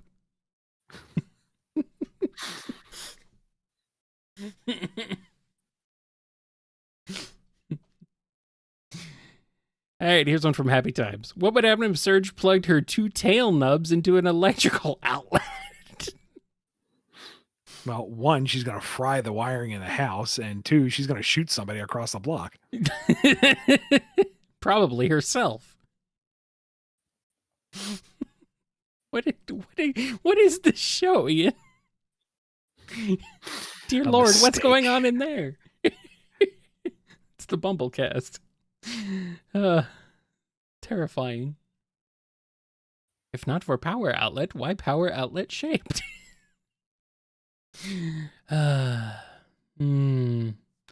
Charlie Does Stuff has a question. What do you consider Pocket Adventure and some others non-canon because of a rights issue? 3 and Knuckles, Heroes, and Unleashed have rights issues. 3 and UL for music, and Heroes for using a bust engine. No, I don't think Heroes is... I don't think there's a rights issue for Heroes. That's the first I've heard of it. It's just an old... It's just... I mean, I think at least parts of that engine are still in use somewhere. Someone's still using it. It's not like no renderware games haven't gotten ported recently. I mean, does renderware have some kind of rights issues? I have no idea. And the rights issues with Sonic 3 and Knuckles were just a few, 3 music tracks? The music, yeah, which is kind of by Michael Jackson, which they worked around. They put different music in when they re-released it. So Pocket Adventure, I don't know what the deal is, but it is wholly off the table. It can't be reprinted. It can't be re-released. It can't be touched as far as I know. That makes me very sad because I love that game. I know a lot of it's just retreading Sonic 2 with Sonic 3's music, but I don't know. It's charming. It's a good 8-bit Sonic game. I know SNK, there's rights with like SNK deal there because it was for the Neo Geo Pocket Color, and yeah, whatever. Bring him back. Charlie Does Stuff is the question we just answered.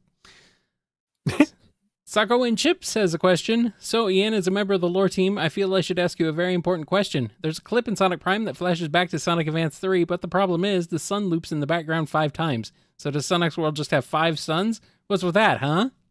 Joking, of course. You had me sweating there at the first little bit, but... had me going in the first half, not gonna lie. Well, I mean, he's got indeterminate number of moons. Maybe it's multiple suns. Who knows? And one of them's purple. No! No, there is only one purple moon. Except there's multiple. We're just going to say there's multiple purple moons. Here comes the middle. Shonen Boys has a question. What's Sonic's favorite song? You know that one with the music, with the music, with the song, with the maybe it has vocals, maybe it doesn't. You don't know. With the instruments, maybe it has instruments, maybe it doesn't. You don't know. I imagine anything with a fast tempo. Maybe.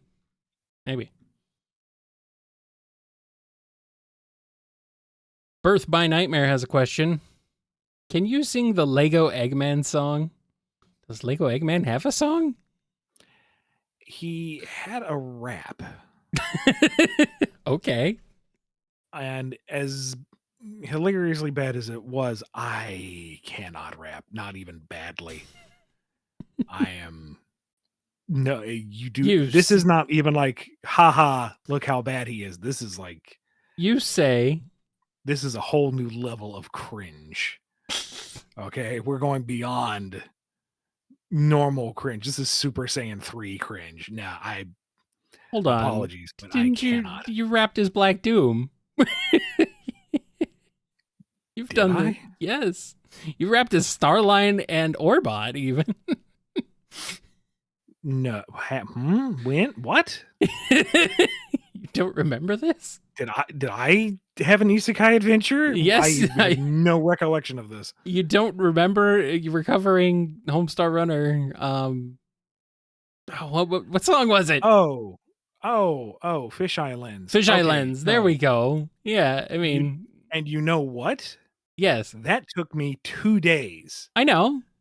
Took you a while. And that thing was processed to hell and back. I had to record individual lines. Okay, piece them together like they were a Lego construct itself. Well, I mean, that was one of the most excruciating, frustrating, and the end result wasn't even good. Shut up! It was great. It was horrendous. It was in that kind of, look at this car wreck, isn't that interesting kind of disastrous, but no, it was not good. Not by a mile. So live here? No, I am not doing that to anybody, not even my worst enemy. Oh, it was fantastic. Whatever. Fine, be that way. Here's one from Flesh Bucket 48. What would Boom Surge and Kit be like, and what would their dynamic be with the main cast and Town be in an episode about them? They don't need to include Starline. We have done this before. Okay, what did we say before? A couple times. I think they just cause trouble. Yeah, are they I forget. Just delinquents? I think so.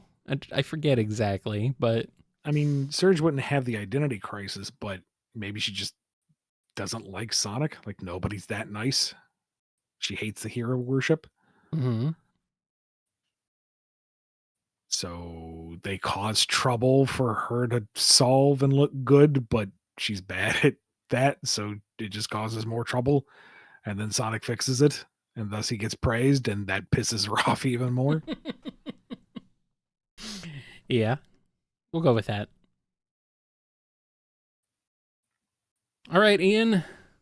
Well, we've got about 5 minutes left. We might go over a little bit because we got 5 Super Chat questions left.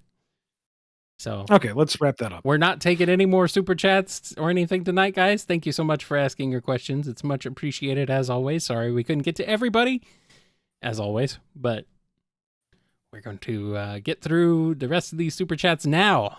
And then any of you who asked more than one Super Chat on this episode, you'll get to hear the answer to your questions in an upcoming show.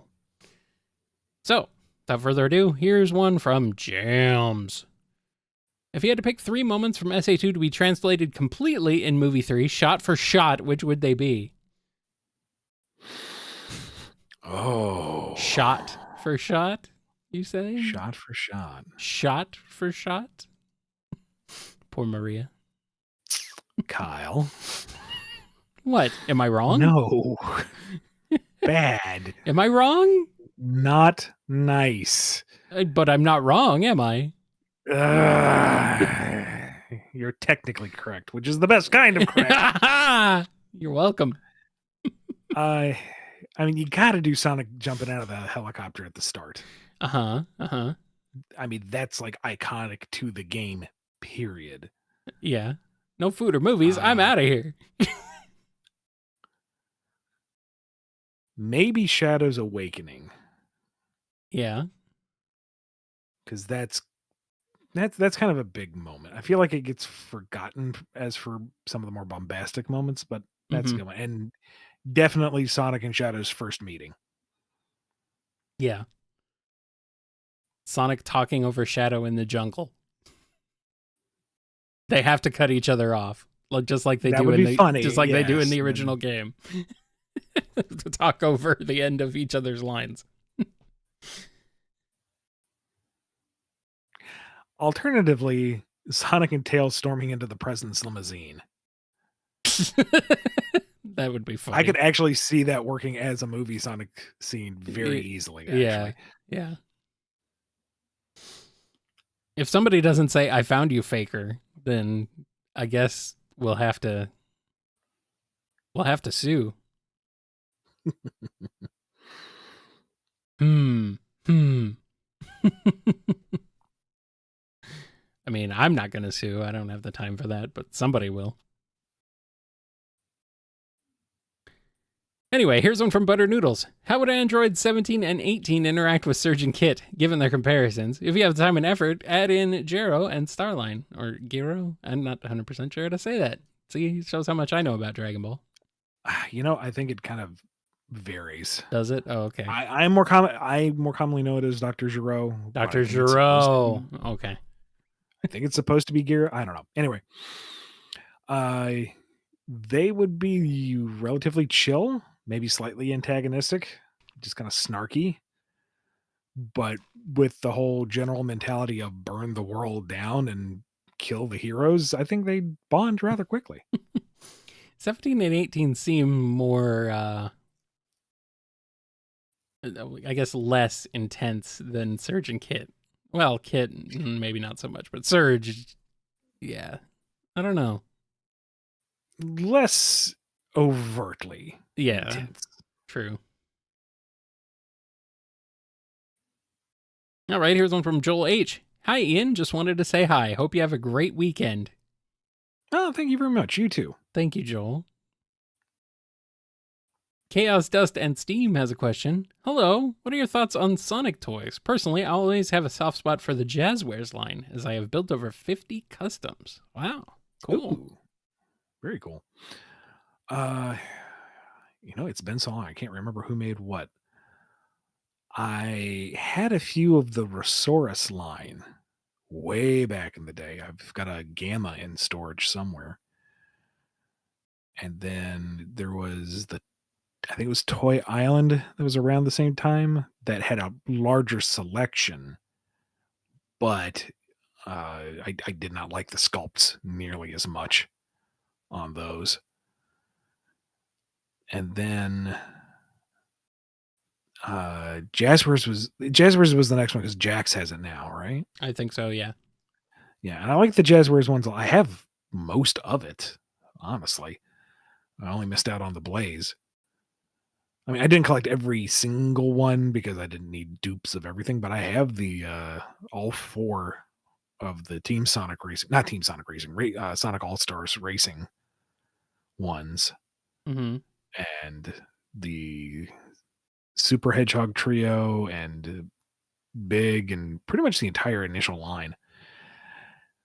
And yeah. And they were solid. I mean, they were a little fragile. And good luck getting them to stand up by themselves half the time, but I thought the sculpts themselves were pretty well done. I can tell you that 90s me is jealous of the toys that exist for Sonic now. Oh, seriously. Would have loved to have had what Sonic toys there are as a kid. The current Sonic toys and all the stuff that's come out since then. I mean, there was some decent stuff in the 90s. I still have mine, most of mine, but it's not the same, you know. Now it's a lot better. Back in my day, all we had were Happy Meal toys. Now, there were came out with Sonic 3. There were a few other ones. Like I still have a big soft spot for the Sonic and Tails plushes that came out in the 90s. Yeah. Oh, and I spent entirely way too much money. But I did manage to secure some of the Sonic the Fighters plushes. Ooh. Back in the day. Yeah. So they're in storage. I probably need to find them and get them on display. But I have Fang, Bean, and Bark. Ooh. Nice. All right, and we have one last question from Allison S. I was surprised to see that there's no fan art of this topic, but Serge and Kit watch Barbie. What are their thoughts? And yes, Serge has to pay attention. I'm assuming this means the movie Barbie. Yeah, and I haven't seen it yet, and I want to. I haven't either. It's not, actively avoiding. I just haven't had time. Mm-hmm. But so I can't really riff on it because I haven't seen the film. I don't know, and I've been avoiding spoilers, believe it or not. Yeah, me too. So I don't know. Most of the spoilers. I've hit one or two, but for the most part, I would be going in blind. So I don't know. We'll have to circle back around on this one, I think. I think so, because I feel like there is, once I see the film, there will be ample opportunity to riff on it. Yeah, I'm sure Kit will learn that he is Kenough, but beyond that, I don't know. And I want to. I want to get into this, but I can't. I don't know. Mm-hmm. Yes. But which do they watch first, Barbie or Oppenheimer? Yeah, honestly, I want to see Barbie first. I know, but which one do they watch first? Oh well, I think that's Kenough. It's Kenover. Okay, so thank you to Jennifer R. and Professor Rye for managing all the questions. Thank you to Cassie for supporting us on the social media channels. And thank you for spending 2 hours with us for all of your questions, standard and super chats. They are appreciated. It's crazy that we can do this every month and not want for input. So it's greatly appreciated, really, sincerely, truly, and deeply. Yes. Thank you very much. And thank you, Kyle, for sticking with me this long for this crazy bloody ride. Thank you for sticking with me. I mean, I don't know who's stuck with who here. Well, we did the fusion dance at the beginning of the episode. We're stuck to each other. I guess so. Let's get out of here. Let's go get some bags of milk. Thank you for joining us for BumbleKast Live. Be good to yourselves, be good to each other, and we will see you next month for another BumbleKast Live. Catch you later. Bye-bye for now. Vector. In America.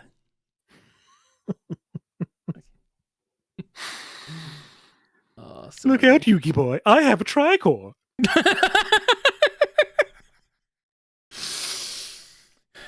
That is a Starline. That's straight up a Starline voice, isn't it?